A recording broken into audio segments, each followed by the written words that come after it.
Welcome back, everyone. Today we're diving into a chilling mystery. Go deeper. Hurry before they see, she whispered. The rancher broke all the rules. What really happened that night? Where are you watching from? Don't forget to like, subscribe, and share. Let's get started. The Montana sky burned with fading fire as dusk fell over the Kincaid Ranch. The land stretched endlessly, a quilt of golden fields and rugged hills stitched together by miles of wooden fencing. The only sound was the creak of the windmill and the low hum of the wind moving through the grass. Jack Kincaid wiped the sweat from his brow, the last light catching on the silver thread of his beard. He was a man carved out of solitude, broad-shouldered, taciturn, and as unyielding as the land that raised him. For years, Jack had lived by 3 rules. Never trust a stranger, never let emotions blur judgment, and never, under any circumstances, fall for someone passing through. It was how he'd kept the ranch running, how he'd kept himself alive after the world had taken too much from him. The nearest town was 20 miles away, and he preferred it that way. The fewer people who crossed his fences, the quieter his life stayed. But life has a cruel way of testing the walls men build around themselves. It was just past 7 when Jack heard the distant rumble of an engine sputtering against the wind. Out here, that was rare. No one came down the Kincaid Road unless they were lost or in trouble. He set down his bucket, squinting toward the horizon. A sleek, dust-covered sedan rolled unevenly down the dirt path before choking to a stop near the old cattle gate. A woman stepped out, brushing road grit from her coat. Her boots were city shoes, too clean for ranch country, and her movements betrayed both exhaustion and defiance. Jack approached slowly, his hand resting near the coil of rope on his belt, not for defense, but habit. "Evening," he said, his voice steady but cautious. The woman looked up, startled, then relieved. "My car just died," she said. "I've been driving for hours. I didn't think there was anyone out here." Jack studied her face, the strain around her eyes, the way her fingers fidgeted with the edge of her scarf. She looked like someone running from something she couldn't name. He didn't answer right away. "You're a long way from town," he finally said. "Closest motel's 30 miles back," she exhaled sharply. "Please, just for the night. I'll pay you." Jack's jaw tightened. He'd spent years turning away travelers with softer stories. But there was something about her voice, a crack in it that felt too human to ignore. "Name?" he asked. "Elena," she said after a pause. "Elena Brooks." Her name hung in the cool evening air, delicate yet sharp, like a whisper carried by the wind. Jack nodded toward the house. "You can stay in the spare room." One night, he didn't offer a smile. She didn't expect one. Inside, the cabin smelled faintly of pine, coffee, and the dust of long days. Elena sat by the fire as he brewed a fresh pot, her eyes tracing the photographs on the mantel, black and white images of men on horseback, the faded outline of a family that time had nearly erased. "You live out here alone?" she asked softly. Jack poured the coffee without looking up. "Always have," he said. The storm rolled in faster than either of them expected. Lightning flashed across the sky, illuminating the dark silhouette of the barn through the window. The wind rattled the shutters, and the rain came down in sheets that turned the land into silver haze. Jack handed her a mug, his fingers brushing hers by accident. For a moment, their eyes met, hers full of questions, his full of restraint. "You're running from something," he said quietly. Elena froze, then looked away. "Everyone's running from something," she murmured. They spoke little after that, the thunder filling the silence between them. Jack watched her from across the room, how she seemed to shrink when lightning struck, how her shoulders tensed as if waiting for more than just a storm. He'd seen fear before. This was different. This was someone hunted. When another flash lit the sky, Jack's gaze drifted to the window and froze. Out on the distant road, he saw headlights, dim, motionless, watching. "You expecting company?" he asked. Elena followed his eyes and went pale. Her cup slipped from her hand and shattered on the floor. "They found me," she whispered, her voice trembling. "Who?" he demanded, but she didn't answer. Instead, she grabbed his arm, her nails digging into his sleeve. "Go deeper," Hurry before they see. The words came out like a breath stolen by panic. Jack didn't understand, but he knew the fear in her voice was real. Without hesitation, he grabbed his coat and nodded for her to follow him through the back door into the storm. Rain soaked them instantly as they ran through the mud toward the barn. Inside, the smell of hay and leather greeted them like an old memory. Jack shut the doors and slid the heavy bolt into place.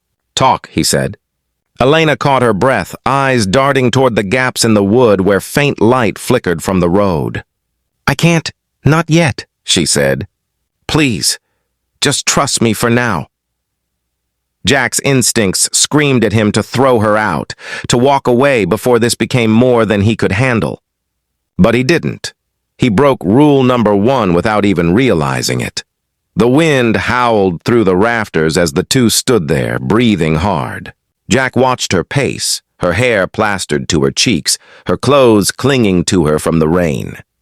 "Whatever this is, you brought it here," he said, his tone low, controlled.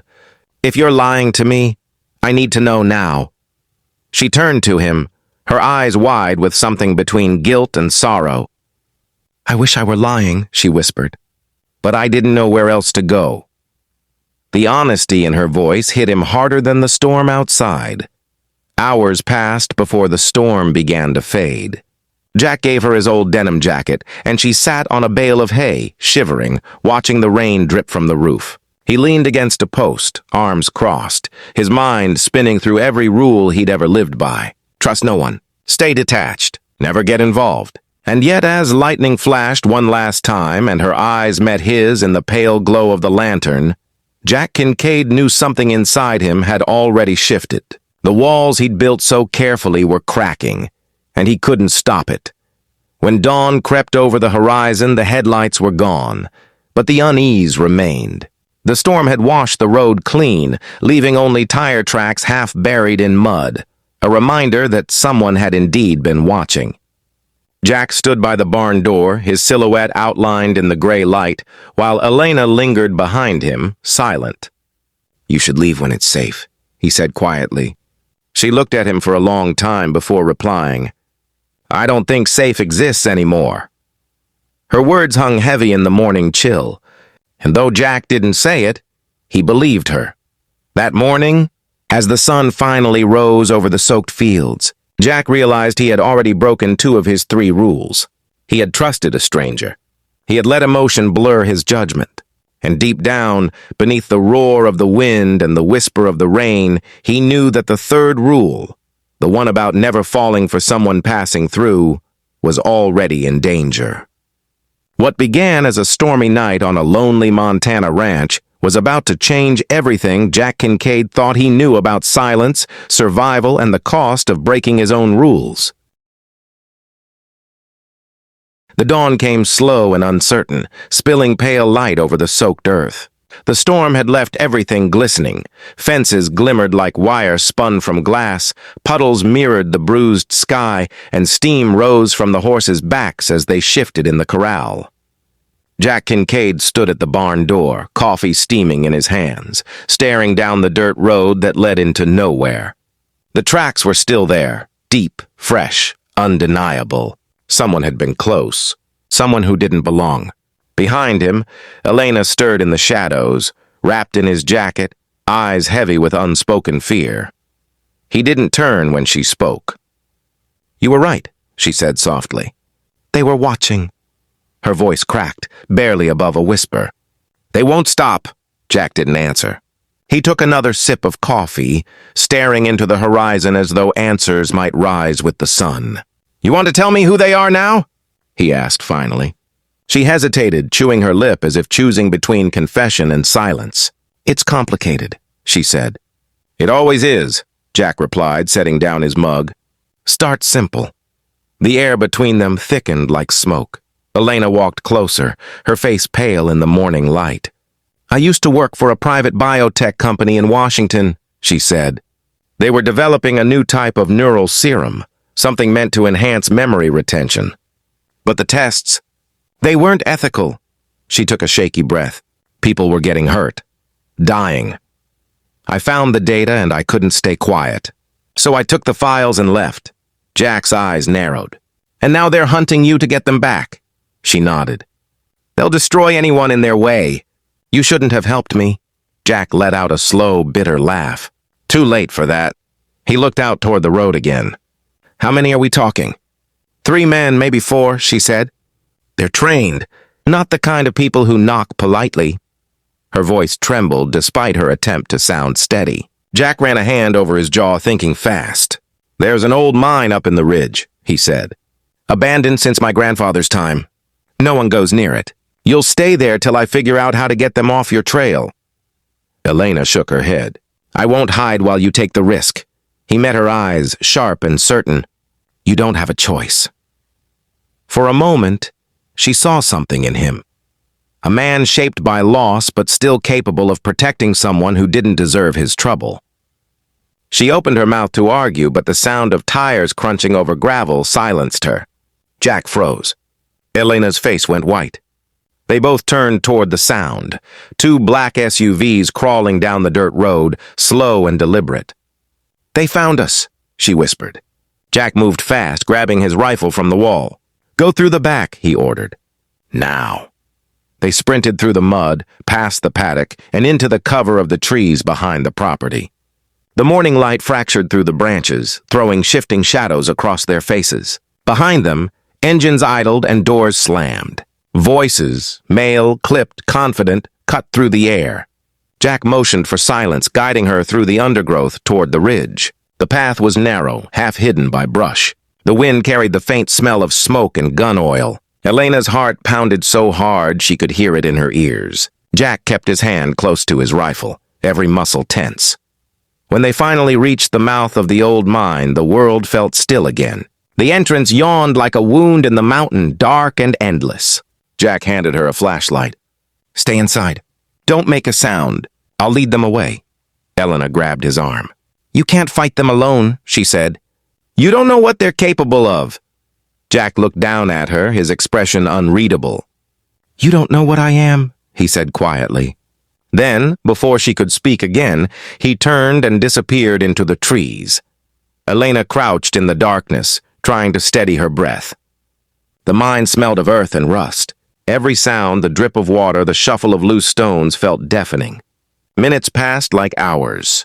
She wanted to trust him, but the silence outside pressed down until she couldn't stand it. Then a single gunshot cracked through the air, echoing across the valley. She flinched. Another shot. Then shouting.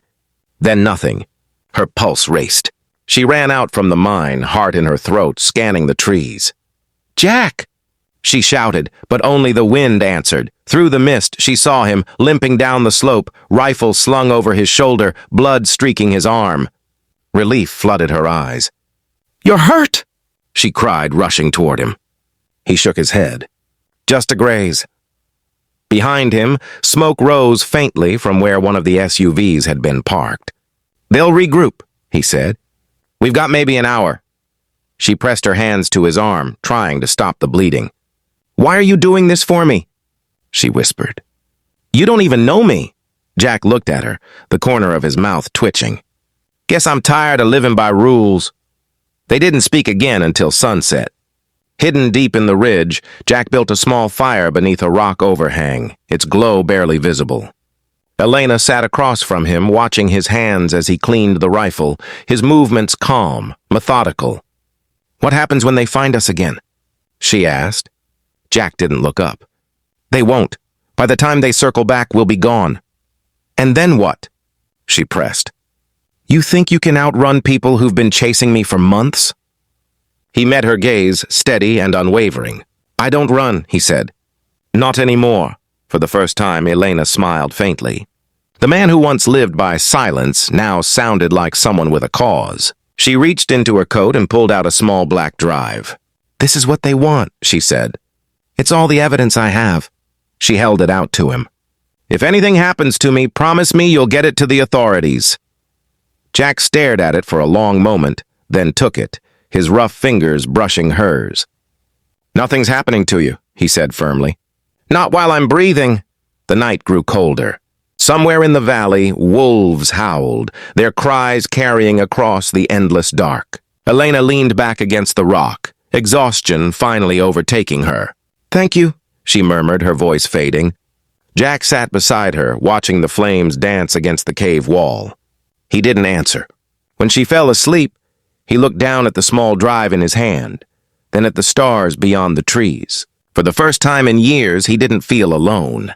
For the first time, he had something worth fighting for. By morning, the ridge was silent again. The SUVs were gone. The air smelled of pine and new beginnings. Elena woke to find Jack already up, saddling 2 horses he had brought from the lower pasture. "Where are we going?" she asked.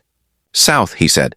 "There's someone in Bozeman who can help, but we have to move fast." She climbed onto the saddle, her heart pounding with both fear and trust. As they rode into the rising sun, the ranch faded behind them, just a memory of the man who once vowed never to break his own rules. Days later, far beyond the reach of the Kincaid Ranch, a single envelope arrived in the dusty mailbox at the end of that long dirt road. It bore no return address, just 3 simple words in familiar handwriting. Still breaking rules. Inside, folded neatly, was a photograph. A man and a woman on horseback, their faces turned toward the horizon, the vast Montana sky stretching endlessly above them. The rules were broken. The past was gone. And somewhere, between the silence of the plains and the whisper of the wind, their story was just beginning.